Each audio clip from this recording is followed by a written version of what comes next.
membandingkan diri dengan orang lain tidak selamanya salah. Kenapa begitu? Ya, tergantung apa yang kita bandingkan. Kalau seandainya kan membandingkan diri dengan, ya, maksudnya di sini bisnis sendiri dengan bisnis kompetitor, itu adalah yang benar, atau yang kita katakan atau yang kita sebut sebagai research kompetitor. Ya, jadi kita melihat kompetitor kita itu membuat produk apa.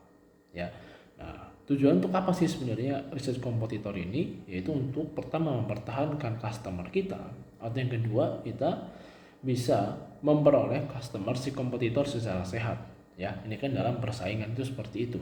Ya, jadi seperti itu research kompetitor. Nah, untuk menangkan research kompetitor kita lihat pesaing kita.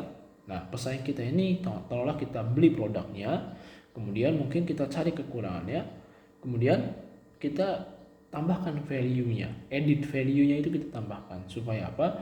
Supaya orang-orang itu pada ke bisnis kita. Nah, itu adalah hal yang benar, ya. Kita bandingin diri kita dengan kompetitor kita. Ya, kompetitor itu ya bisa kita dengan mendatangi langsung tokonya, kemudian membeli, ya, atau kalau kita lihat di sosmed kita lihat sampai mana perkembangan kompetitor kita. Nah, itu benar, oke ya, itu benar, boleh kita lakukan. Cuman yang jadi masalah adalah kalau kita membandingkan diri dengan sesuatu yang dari awal pun tidak comparable. Ya, kenapa tidak comparable? Karena tujuannya berbeda-beda. Ya enggak, kalau kita bandingin diri kita ke kompetitor tujuannya sama, yaitu apa? Meraih customer di segmen yang sama. Nah, kalau kita bandingin diri kita dengan orang lain yang entah siapa, ya, tiba-tiba kita lihat sosmed, lihat teman kita yang dari segi berkarir pun berbeda, tentu perbandingannya itu nggak bisa dibandingkan, ya. Dan tentu metode perbandingan seperti ini secara research pun ya hasilnya gimana caranya gitu membandingkan, gitu kan? Ya, misalnya begini, ya, kita lihat teman kita, oh, teman kita ini sudah bekerja menjadi vice manager, ya, kemudian teman kita ini telah bekerja ini sering ke luar negeri dan sebagainya, ya, sementara kita taruhlah cuma gini-gini aja, gitu kan? Ya, atau sebaliknya, ya, teman kita ini lebih payah dibanding kita, ya, padahal dia lebih berprestasi, lalu kita merasa bangga dengan diri kita. Nah, itu perbandingan incomparable dan hanya menghabiskan waktu saja, ya. Kenapa? Nggak ada value tambahan untuk kita, dan kita pun menjadi nggak produktif, gitu kan?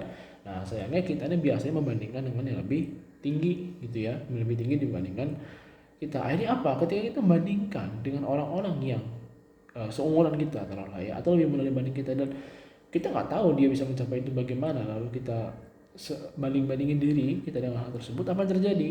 Ya, kita ini menjadi galau, menjadi apa? Menjadi anxiety, ya. Kita menyesal dengan pilihan hidup kita.